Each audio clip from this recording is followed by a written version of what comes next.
Let's say somebody's working at McDonald's or Walmart. They could go get like a Scrum Master certification tomorrow and then from there go into like a Scrum Master role at a tech company. Is that correct? You could. So the Scrum Master class is it's a 2-day course. At the end of that, you take a test. If you pass the test, you get certification. I'm going to be cautious here. Just about anybody could go and do that either in the class or on their own and be successful getting the certification. I know that it's possible to get jobs as a Scrum Master. I would say the thing that's going to help you if you have no background in tech at all is to start learning about tech.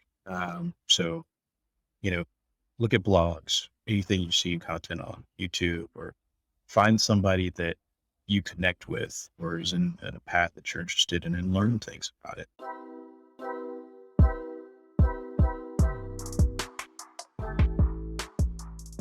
Welcome back, you guys, to another episode of Custom Journeys. I'm your host, Andrew Baines. My co-host, Eli, won't be able to join us today, but we still got another great episode planned for you.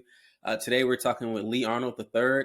He's a technical project manager for Lumen Learning, and he's going to be giving us all the details about his journey through tech, going from being an Army veteran all the way to where he is today as a technical project manager. Lee, I'm super excited to interview today, super excited to talk to you and learn more about your journey through tech. How you doing this morning? I'm doing well, excited to be here. So thanks for the invite. Awesome.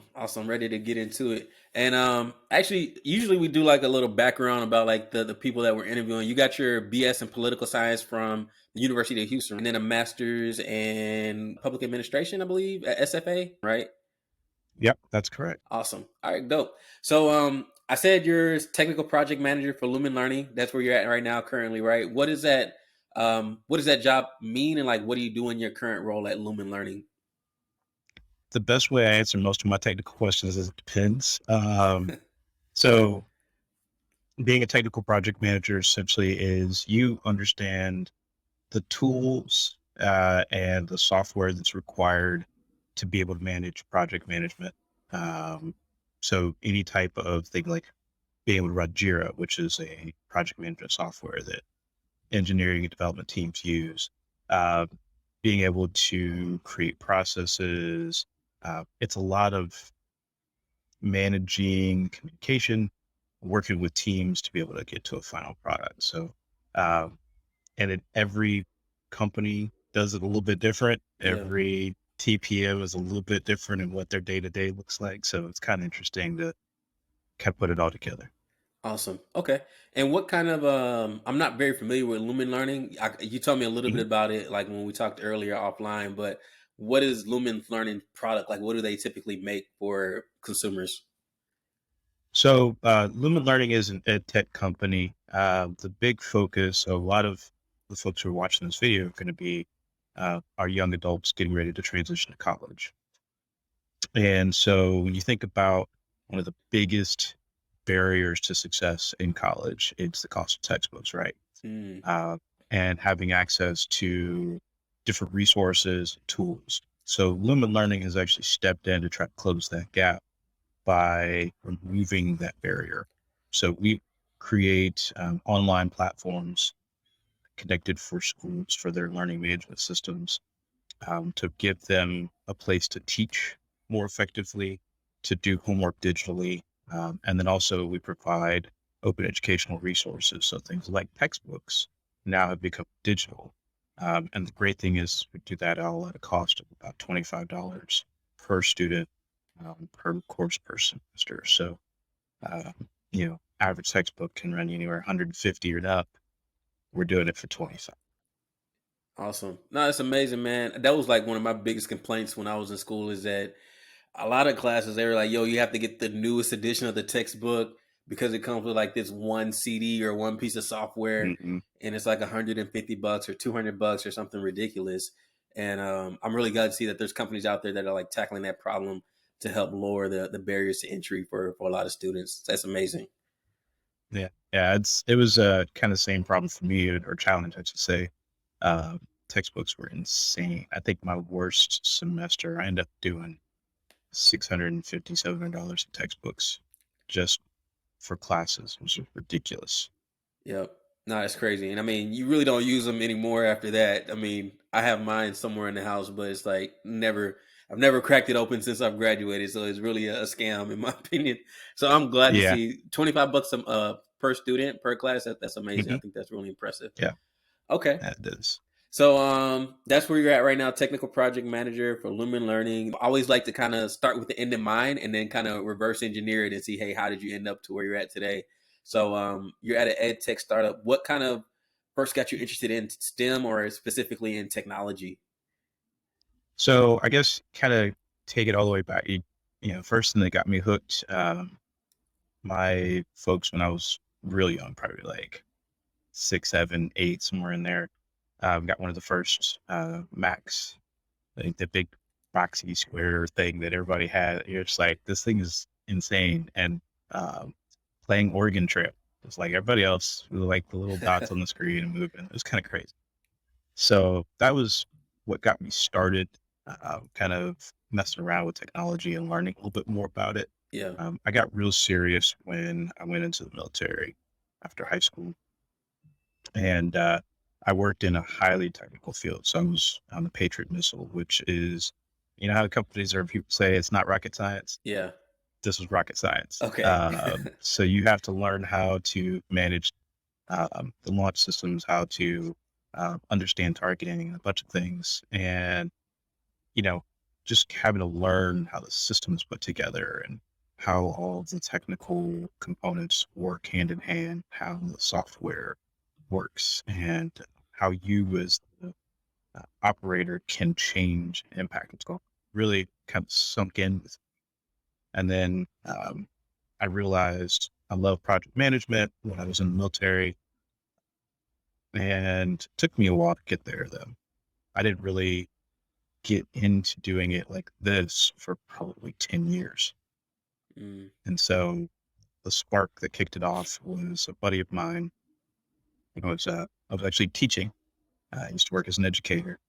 And a friend of mine said, hey, there's this new role called Scrum Master. I think you'd be phenomenal.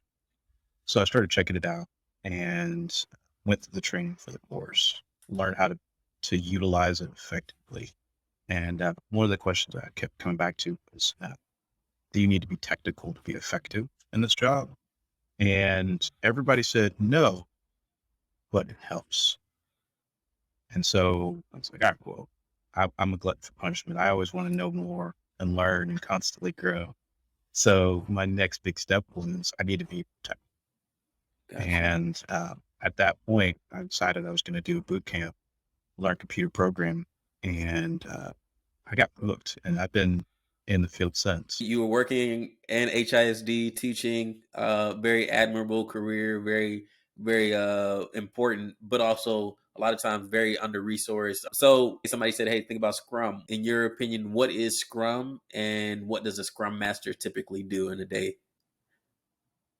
Um, so Scrum is part of Agile. It's taking a different approach to doing what you're doing. Most individuals who work in Agile environments, Scrum being one of those, believe in this idea called servant leadership. You are coming to the teams to support them in accomplishing a task uh, by being there to help them with their needs. So, uh, an example, I was working with a team on a large scale project. It was probably about a 6-month project.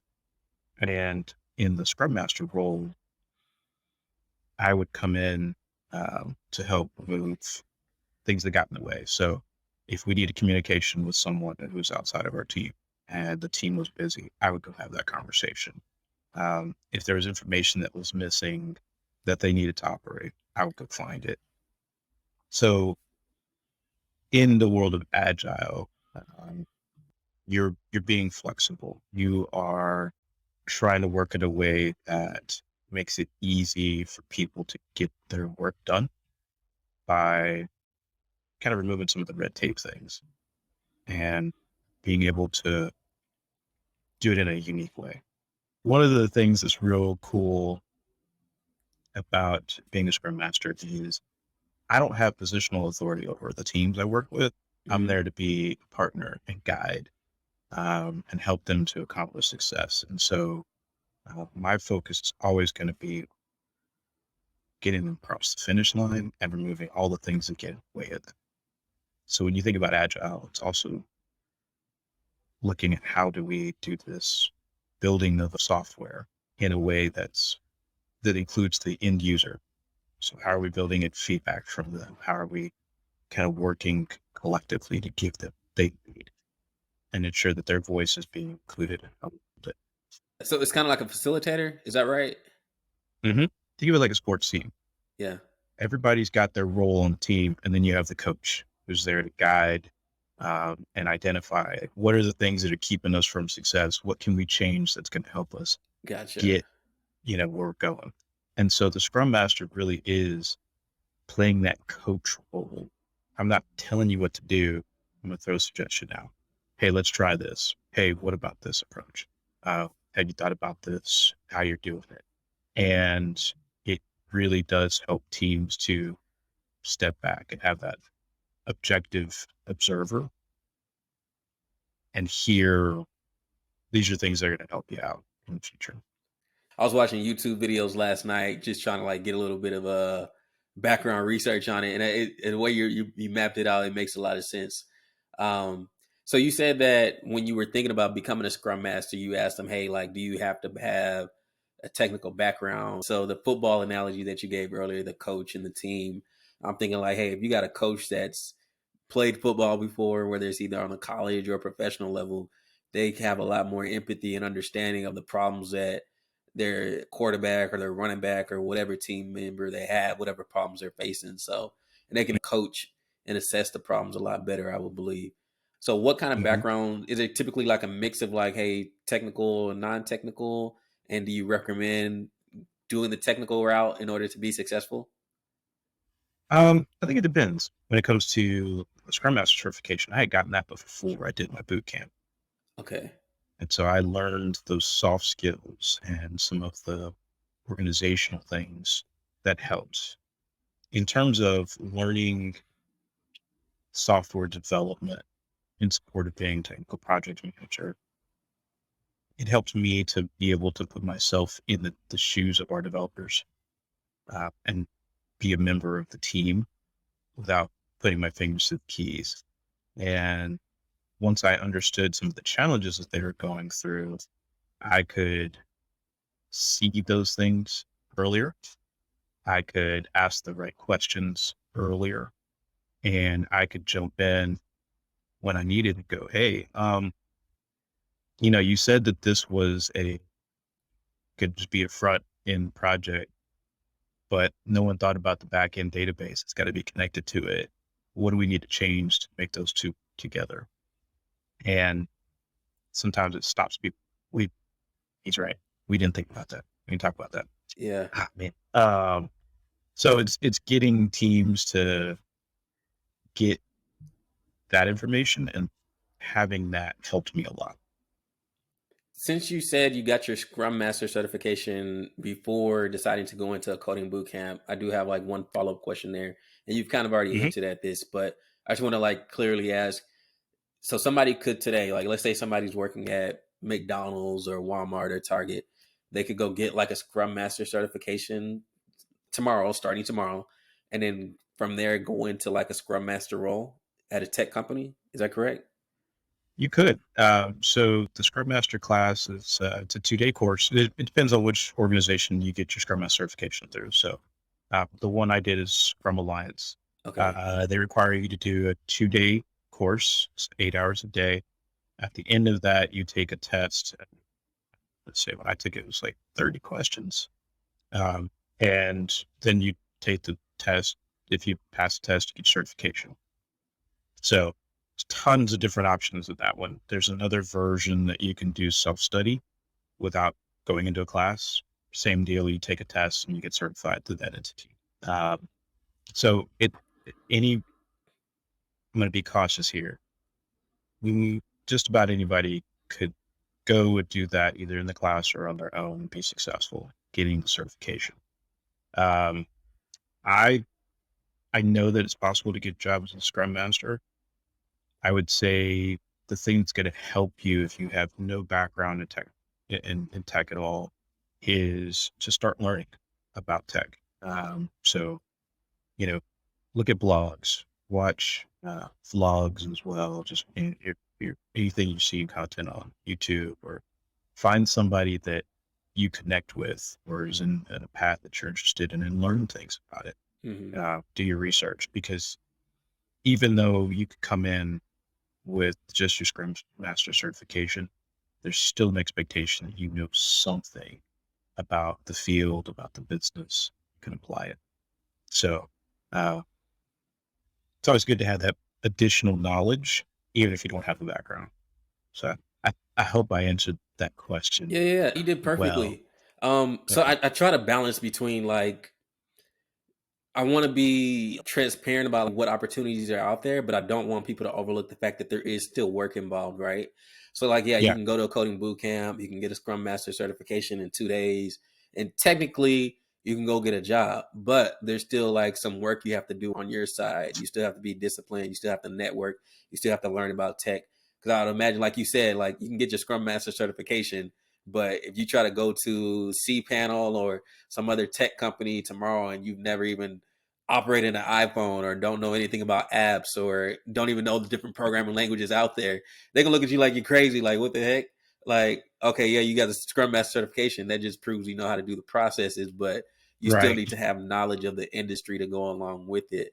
And I think it's a great thing that you actually said, hey, let me do a coding boot camp to not only gain knowledge of the industry, but then also learn the tools and the programming languages that are used in the industry. So let's get into it with the coding bootcamp discussion now, right? So you were like, yo, I've been in the army, I've worked retail, I've been in education. Like, hey, I want to really like make a transition and get into Scrum Master role. Can you first, I don't want to take for granted that somebody may not be super familiar with coding boot camps. Can you kind of tell Right. me about a coding boot camp in a general sense? What is it? How long is it? How much does it cost? And things of that nature? I could talk specifically to the program I went through, which is called Digital Crafts. So essentially, what Digital Crafts is, it's I want to say 16-week for a full time and 26 weeks for the part time course. Uh, as part of the program, you are exposed to learning software development, uh, where you are actually building out software. Uh, and you're taught the different languages that are there. So in our case, it was JavaScript. You learned how to use frameworks like React with JavaScript. And then if you do the full-time program, you get an exposure to Python, which is another programming language. And they do that in a condensed process. So if you do the full-time program, it's 8 hours a day, um, 5 days a week, where you are either in a classroom or online, and you are doing an intense learning of how to do software development. So what are the skills that are necessary? What do you need to know about programming? How do I engage with this computer? How do I save my code that I've created to integrate with GitHub? Or I do all the other fun things. So average cost, I want to say the cost for the program is about $15,000 for the full time, and somewhere range about 9 to 10,000 for the part time. There are scholarships that are available. So now my numbers are when I went to the program in 2018, so they may have adjusted just a little bit because of Yeah. inflation. So don't take me dead at, but it gives you an idea. And the reason why I like the program was, I went to college and I got my degree. And I told this to my students when I was teaching. I don't care if you go to college. I just care you get an education, and I want you to be smart about how you do it. Um, and so programs like this are great if college is not for you. Fantastic. Um, if you want to learn about software development, this is a great place to do it. If college is not the right fit, for whatever reason that is. So it's a cost-effective approach as an alternative. You still get the education, come out with the skills necessary. It's just like going into, um, become a plumber or a Yeah. welder. Like they have those trade schools that are available that teach you what you need to know to be able to do the job when you come out, and then you can go get a job. a boot camp is pretty much the same thing, just in software development. And one of the big things that comes out of this is it teaches you how to learn so that you can be a lifelong learner in software development program. That's awesome. I think that teaching you how to learn skill is very critical because I think one of the key advantages of college, besides like the networking component of it, is like the critical thinking that comes along with it. It's like, hey, you get a good knowledge or understanding of how to approach problems, how to break them down and solve them. And I think it's great that the Coding Bootcamp has that component as well. And I'm glad to see that they're becoming more popular because I don't think college is for everybody. But like you said, education, you have to learn, you have to educate yourself no matter what. Like that's the one thing you can't get around. You can get around going to college for 4 years, but if you want to be successful in life, you can't get around educating yourself. Oh yeah, no, it's a big thing. I've uh, it's unfortunate that a lot of folks in our community, um, Black and Latino students, aren't exposed to the alternatives as much as I would like to see that happening. And so I would take it a step further when I was teaching. I showed my students how to use technology when I was learning it in the program and tried to incorporate it into the instruction. So I had some of my students building websites Nice. and learning some of it. And a range of students that were actually interested. And it was like, if this is the first time you're learning about it, that's a problem for me because that means that we didn't do a good job of exposing earlier. Mm, And two, we've forced this narrative that college is the only path towards being able to do jobs like this, when reality is you got another option. There's plenty of options. Go look and find them. And if you don't know and it's hard to find, ask somebody who's been there uh, to get some insights, then kind of take the best steps from there. yeah, that's a great point. I think a lot of us were sold on the dream that, you go to college, you're gonna get a high paying job and a lot of us got a lot of student loan debt. Some people have six-figure student loan debt because they bought into the Yeah. dream and they didn't pick the right major or whatever the case may be. So I'm glad again that these coding boot camps are an alternative option for people. One thing I just thought about, so as an Army veteran, you have like access to the GI Bill, right? hmm I know some coding boot camps allow people to use the GI Bill. Did you have the opportunity to do that at Digital Crafts, or was that not a thing yet? When I went to the program, it wasn't, but that has changed. So there are programs where you can use your GI Bill funding to go to uh, some of these programs, which is an amazing opportunity. So for digital crafts, there are a ton of vets who started using that. I'm trying to remember what the name of the program is. I'd have to look that up again. But it allows you to use those funds that are available to you to have this program paid for and, come out debt free, get a great job, and you're doing really well. Gotcha. Okay, dope. So you said you went through the part-time program, right? So it's 26 weeks. hmm Okay. So is that like 4 hours a day? Or what's the time commitment and like how rigorous is the program overall in your opinion?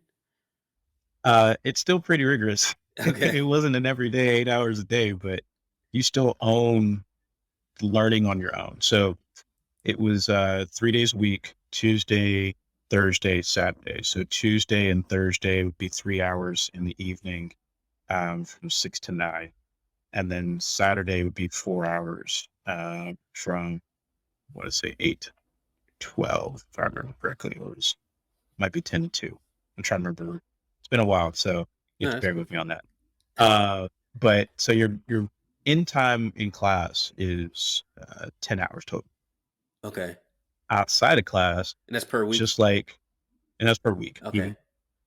So outside of class really is dependent on you, how much time you want to dedicate to it and how much time you have to dedicate. So a lot of the folks who work in the part time are working full time jobs, um, are supporting family, and it's probably the best way that they can make this fit into their schedule and budget. Great. That's what I had to do. It works. And so I would dedicate 10 hours every week inside the classroom, and I would try to balance out at least a couple hours a day outside of the classroom, everything else was going on, uh, to just keep myself engaged, Yeah. and reinforce what I was learning in the classroom. So it made it easier, made it click. Gotcha. Okay, great. In terms of like the certification, so like in college, you get graded, you get somewhere between an A and an F, and you get above 2.0 or whatever. You pass. If you don't, you fail, you drop out, whatever the case is. What are like the metrics for success with a coding bootcamp program? And do you get your certification regardless of like how much work you put in? How does that typically work? I'm going to say every program is probably different. Like I said, I could talk to what digital crafts did for us. So we had set requirements we had to meet over the course of the 26 weeks. So there was a test over our knowledge at one point, that you had to have a certain score to move on. I think you had to have a certain score as part of the program.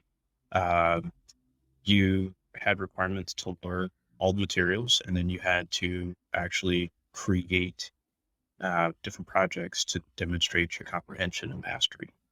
And that all wrapped up with a capstone project that you could do either individually or as part of a small team. And you built working software uh, that could be deployed out into the world. In Yeah. fact, a couple of the teams, I stay in touch with some of the classes and some of the projects. These teams have been doing kind of off the wall, man. They crazy, cool projects that you're like, that's not a real world applic huh? They could go out and make, I think one group, they made a application for schools to be able to do uh, your healthcare forms for students when they're going on trips or when you're uh, on sports team, and it's all digital, and it didn't exist before. yeah. And I was like, you got to be kidding me. This isn't an application. And I was like, so are you going to turn this? They're like, yeah, we're going to probably launch this as a company.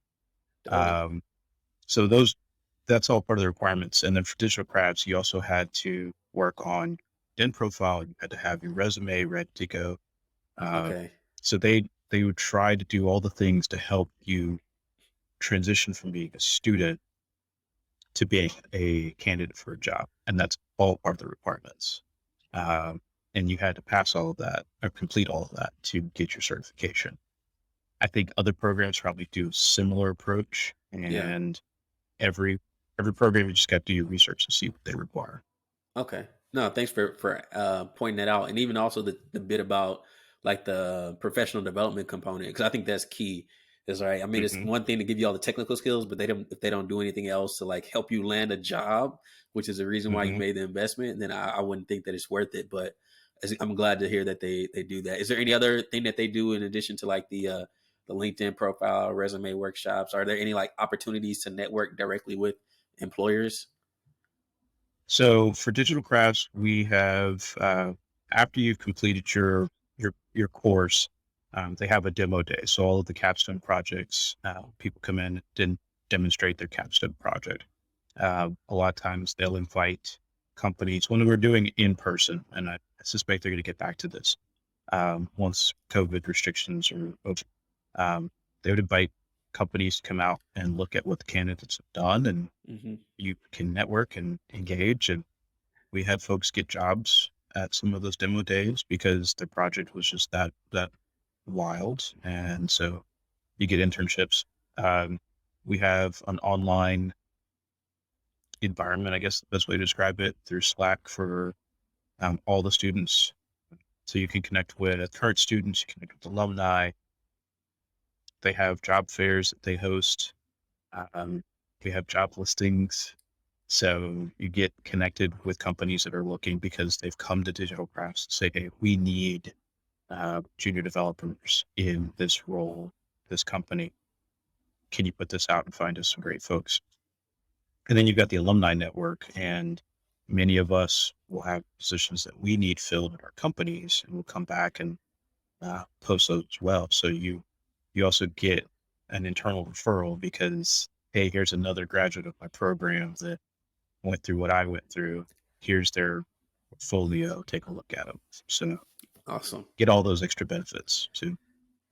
Yeah, that's great, man. It sounds like they really set up their students for success. That's kind of like one of the concerns I guess I had about like, or one of the reservations I had about coding boot camps is like I didn't know how much of it is actually like job prep for the next Mhm. step, right? Um, so I think I know the answer to this question, but I still want to ask anyway. So you made the investment into the coding boot camp of somewhere between 9,000 and 15,000. In your opinion, are coding boot camps worth the investment? Oh yeah, absolutely. Okay, gotcha. There's no hesitation to that answer. I would say, had I not done digital crafts, I wouldn't be where I am today. Okay. Uh, it helped get me on the path. Like I had all the other skills that I brought to the table. Uh, Having the technical knowledge has probably made me even stronger as a project manager because I understand things in a very different way. Like I look at things differently. I try to put myself in of a developer, and that can be difficult to do if you haven't been exposed to that. And I have had everyone tell me that because I would program and because I have that understanding, it's easier for me to connect Gotcha. and that they can relate and communicate and say things very differently without trying to kind of play the translation game between Yeah. technology and human. Um, and that has made me more efficient, made them more efficient, and the work becomes more streamlined, easier to do. So, um, and that's just my example. You can apply this to so many other places, and the answer is probably always going to be yes, it was worth it for keeping me that was invested in doing it. Gotcha. All right. So take me back to like June 2019. What was your first job after you completed the coding boot camp and how did you land that job? So I think we talked about kind of the connections that you get from being in camp. So I'll take you back a little bit further. Yeah.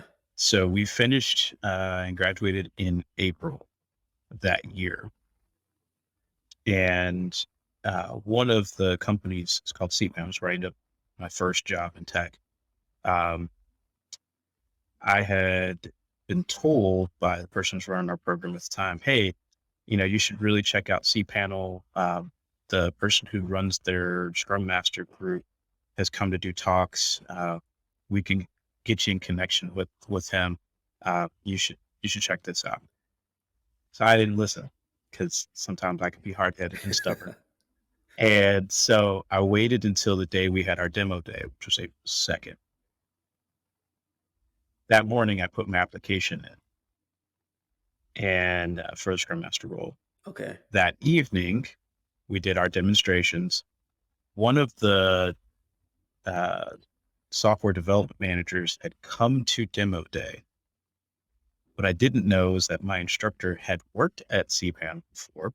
Uh, The dev manager has been coming to these demo days to find developers. I guess he had talked to our instructor, let him know, hey, that guy over there has a Scrum Master certification. You should go talk to him.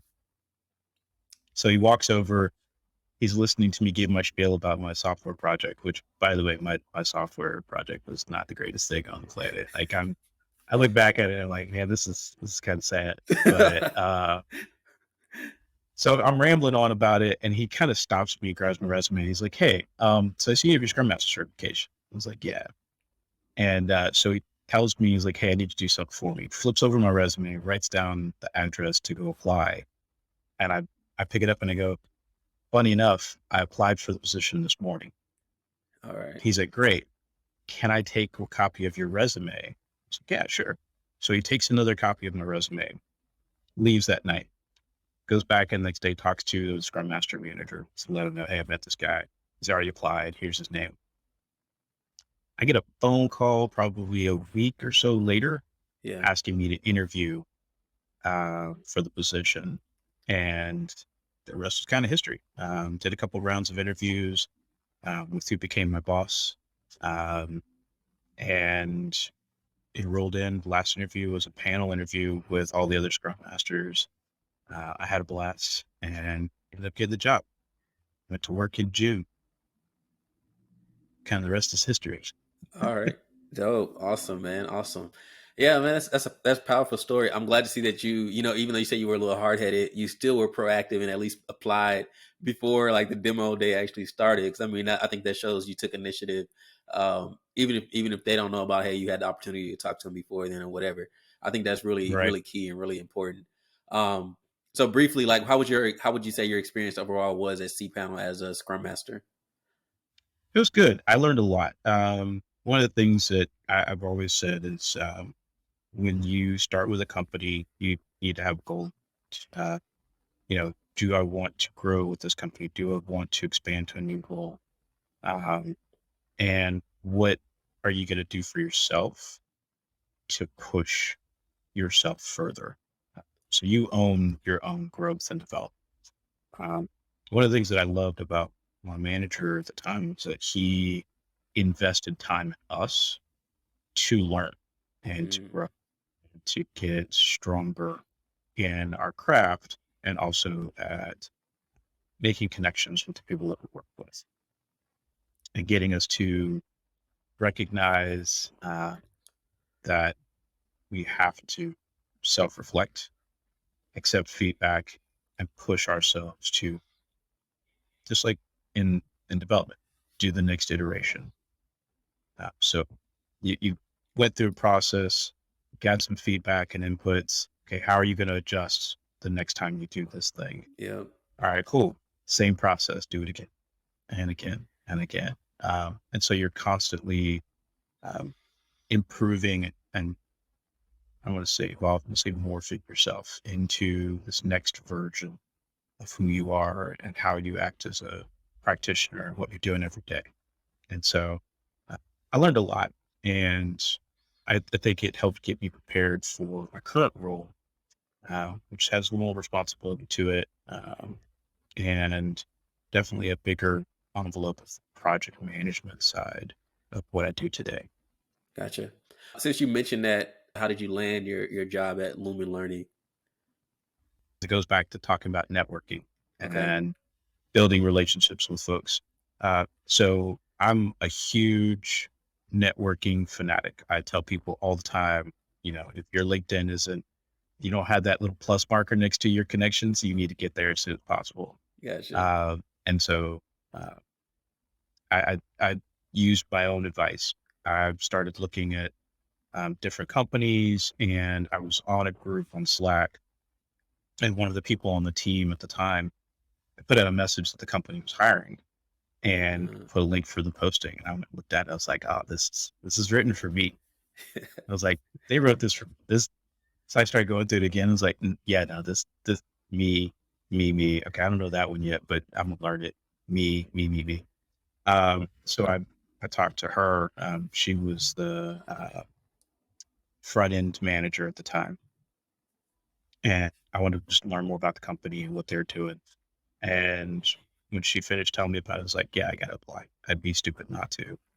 And I was real fortunate. The person I interviewed is the VP of engineer or VP of product, who's my boss today.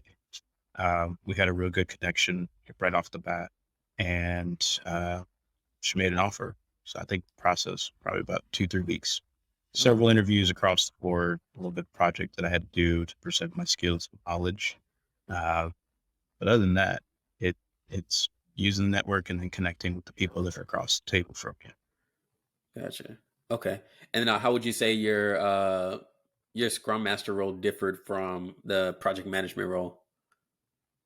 So the Scrum Master role was more aligned with kind of managing the day to day, facilitating team meetings, and being more of the coach, Gotcha. um, working with the team and being kind of heads down with them. In the project manager role, I'm more at a 10,000 foot view. So I'm thinking about the whole project from start to finish, um, working with our product team, working with the engineering or our software development team, and how everything is connected to our content team, which builds out all of the materials for the courseware. What are some of the marketing expectations we have to think about, and like learning more of the business pieces of the puzzle, um, see how all of it is connected, Yeah. so that when we send out this piece of software, we also are putting out the communication. We're also having our users take a look at it, do our testing, to make sure that we get their input. What are some of the other factors we didn't think about? There's also budget concerns, and looking at our resources from a personnel standpoint, equipment, all of those crazy things. Project managers have to put their hands on all of that over the course of a project. As a Scrum Master, I really didn't have that, uh, so it was very team centric. I still get to engage with our software developers, but not to the same level that it did as a Scrum Master. So that's kind of like one of the biggest separations. Gotcha. Cool. Yeah. So going back to your sports analogy, it sounds like the scrum master is like the coach, and then the project manager is almost like the owner of the team. You have to like understand the business side, the marketing, Hmm. communication, and also try to put good coaches or scrum masters in position to make sure that the team is performing well. So Yeah, it's really cool. yeah, Awesome. All right, cool. So we've hit on your journey through tech. We've hit on coding boot camps quite a bit. I got like a professional development segment here, and we'll try to do it in yeah. like, let's try to knock it out in like somewhere between like 8 to 10 minutes. So I Perfect. got about, actually, I got more questions than usual for you because I mean, I'm like, I might try to reduce it to 5, but yeah, we'll see how far we can get in the next 8 to 10 minutes. Okay.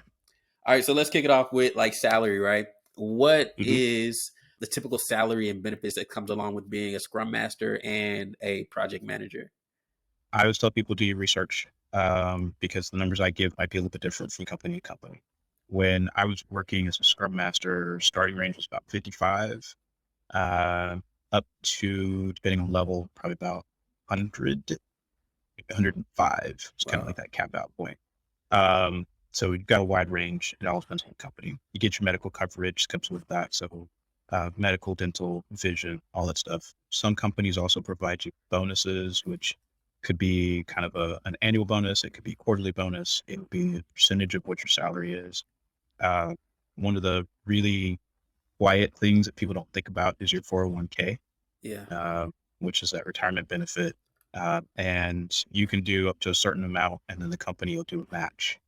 So you're talking 2, 3, 4% match or more, which is huge because if you're young, you come to a company in your 20s and you put in, 4% of your income, the company matches 4%. You're in a great spot because your 401k is going to be, it's going to take Blow off up. early. Yeah. Yeah. So I think it's real important to think about those unintentional benefits. I think internet is covered too. If you work Okay. remote, depending on the company you work for, you get your cell phone covered. They give you brand new equipment. I think I got a brand new Mac Pro at the time. Uh, Dope. Same thing with the company I'm with now. I got a brand new Mac One or M1. Okay. Uh, it's kind of fire, man. I ain't gonna lie. This thing's kind of crazy. Um, so those are all the pieces. And sometimes if you go work at a startup, you can get stock options and equity in the company, which is huge. So all of that kind of is on the table. Gotcha. Dope. In terms of like Scrum Master, I know you said it's a wide range.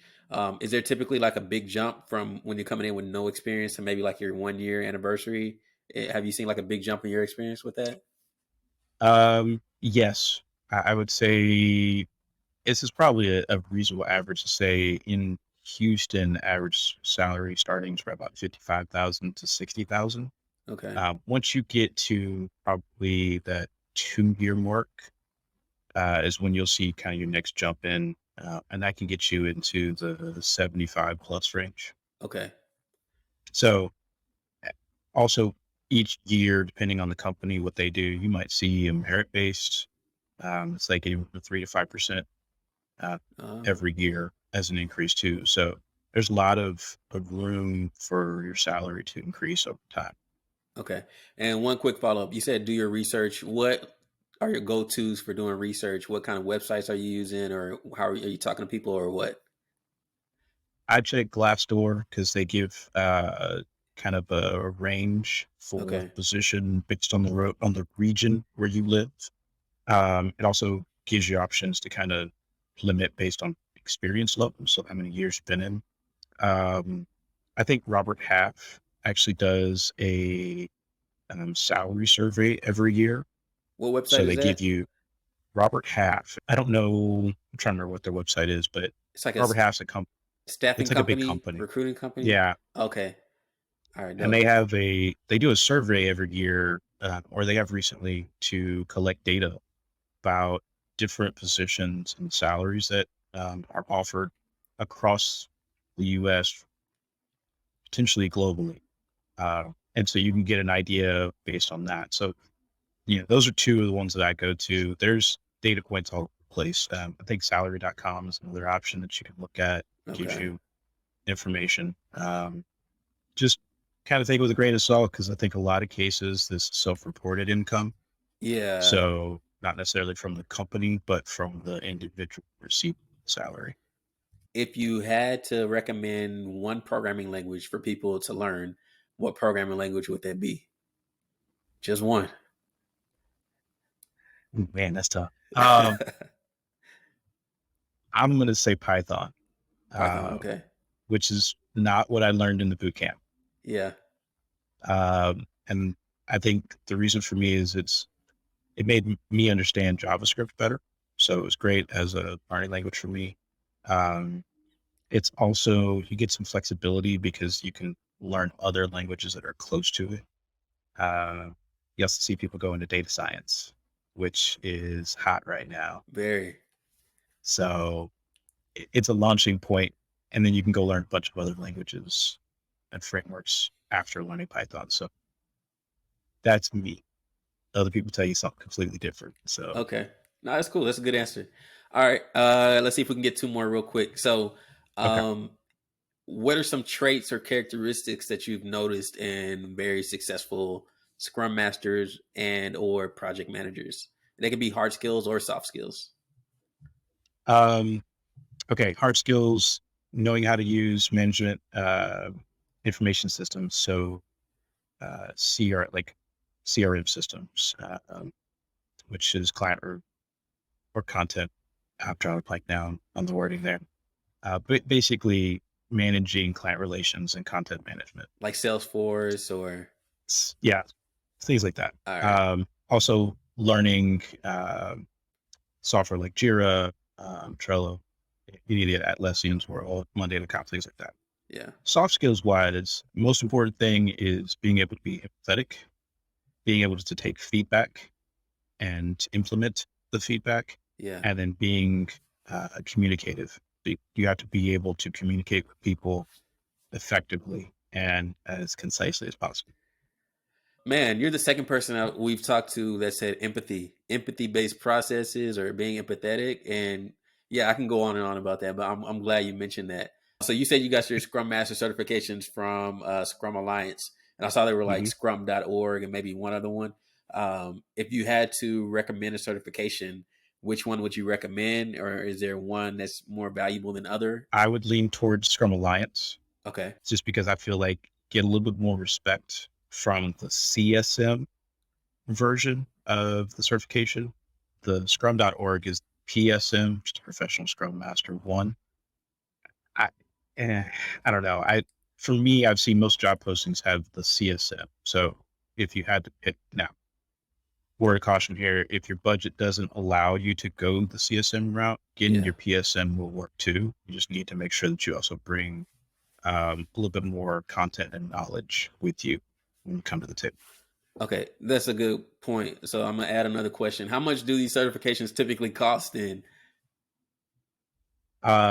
When I went through the CSM program, it was 1,200 Okay. without any cost savings. Today, because of COVID, got to be a positive, right? The positive with COVID is that it helped bring those courses down to like 350, and you can do them online from the comfort of your home in your pajamas. So great change. So it's a little bit more cost effective and easier to get into those programs today. Okay, gotcha. All right, last question for professional development. So let's say you have to hire somebody, let's say a Scrum Master or a developer or whatever the case may be, somebody that has a technical background, and you have three different options. They're all good candidates. One has a degree from some good school, one has a coding bootcamp certification, and one is self-taught, but they have a really great portfolio. Which candidate are you going to go with, and what are you going to base that decision on? Is it going to be like how their Oof. portfolio looks, the degrees from this awesome university, or what? Um, oh man, that's tough. Uh, it depends. I hate to give you that answer, but that's what I gotta say. And what it depends on, it's like a combination of your education and your portfolio are always gonna play a factor. Um, for me, if I'm making the decision, I need to see who you are as a human being, Okay, because education is great, but if you can't talk to anybody, if you can't relate and demonstrate that you can be part of the team, I'm not gonna hire you. gotcha. Um, in technology, this is a lot of places. It's a collaborative type of job. You have to work with other people, and I need you to be a part of the team. So if everything I see says that you are an individual by yourself doing your own thing, that's great. Congratulations. I'm sorry, you're not going to be a good fit for us. Okay, If you can demonstrate, yeah, my education may not be from this top tier university, my portfolio is, mid level, but I know how to work with teams.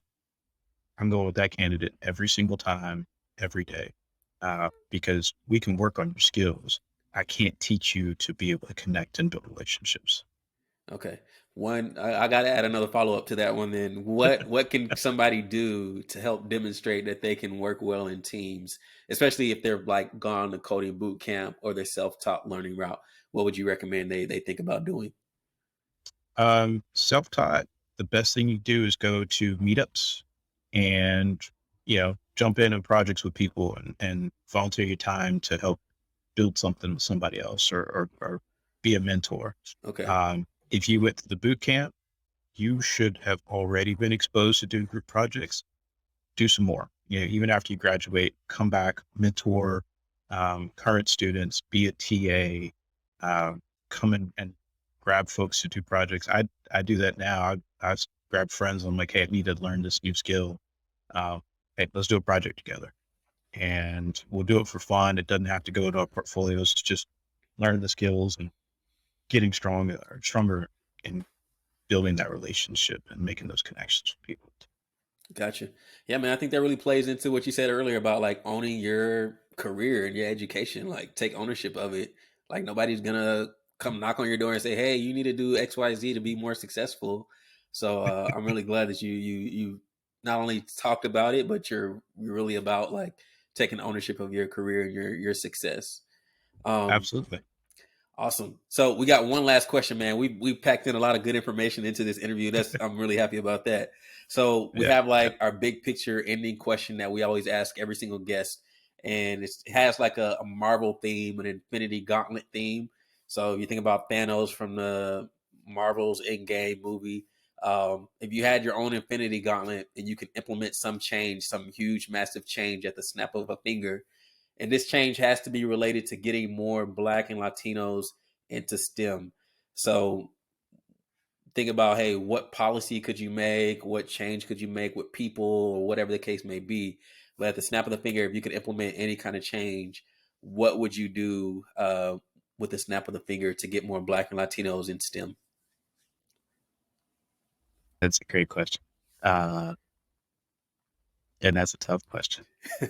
Take your time, man. It took me a while to answer it myself. So, I'm going to lean back on my days as an educator. I think we just start earlier and introduce Black and Latino students to STEM roles and opportunities way sooner. So I would go back, um, probably to elementary, okay. and I would teach our teachers how to use technology in their classrooms to do instruction. So students are exposed to playing with apps that are educational. So it's not just a game, it's about learning. As they get older and as you kind of move them up, they should be touching. There's so many programs that are out there now where you could teach kids um, as young as like 8 or something, I think, how to actually build software. Yeah. And so the question is, why aren't so, create the funding, give that to the school systems, provide them with the mentorship to learn how to do it for themselves so they can teach it to the students. And then on top of that, let's pay our teachers better, All right. um, and get them invested in themselves so that they want to show these kids how to do this, um, and have more representation of us Yeah. in education that have done those roles. So, that starts with increasing funding for education and raising teacher salaries because let's be honest, we don't pay our teachers enough. Uh, Nah. that's why so many of them are leaving today. And then building support structures. Yeah, one of my buddies, when I did speech and debate, he actually this is his job is looking at how to revamp education through technology. He's a content creator too, so I love seeing things that he talks about. Teaching this, and it's one of the things that we've been talking about is how do we improve education and use technology in a more effective way. And I think honestly it starts by just winding the clock and starting sooner and building the right programs around it. Gotcha. No, that's a dope, powerful answer, man. Because for sure, the funding is like that's has to be like one of the top problems, and then also I think the exposure at an earlier Hmm. age. I think kids need to start seeing themselves being engineers or CTOs and whatever, Hmm. having their own tech startup a lot earlier and sooner. I think that'll really go a long way. So I love the answer that you gave. I think that's I'm on board with that, no doubt. Dope. All right, Lee, man, it's been an hour. It's been great, man. You really dropped like a lot of gems for people. I think your story is really inspirational, for people that, maybe they're working some job they don't want to work, but I think they can really look at you and the journey that you've taken and look at, hey, like it's not too late. I can transition or whatever the case may be. Or even if they just got out of high school and they didn't take high school serious and they're not going to college, they can say, hey, I can still make certain decisions to help my career go um, the right way and be successful. Is there any last thoughts or closing statements you want to make? Um, yeah, just biggest advice: build your network, um, take ownership. Your journey is your journey; it's not anybody else's. Uh, and do what's going to be best for you and your future. And you know, find a mentor. It's the one thing that everybody, especially in the Black and Latino communities, find a mentor, someone who is where you want to be, and you know, make those connections and kind of identify your path of how you could get to what success looks like. Gotcha. Dope. Awesome, man. Thanks again for coming on and sharing your story, man. I really appreciate it. My And pleasure. My yeah, pleasure. I had a great time, really great time. So I did too. awesome. All right. So thank you everybody again for watching another episode of Custom Journeys. Be sure to follow us on social media on Instagram and LinkedIn at Custom Journeys. That's CUSTEM Journeys. You can also find us at customjourneys.com. Thank you all for tuning in again, and we'll catch you all next week. Take care.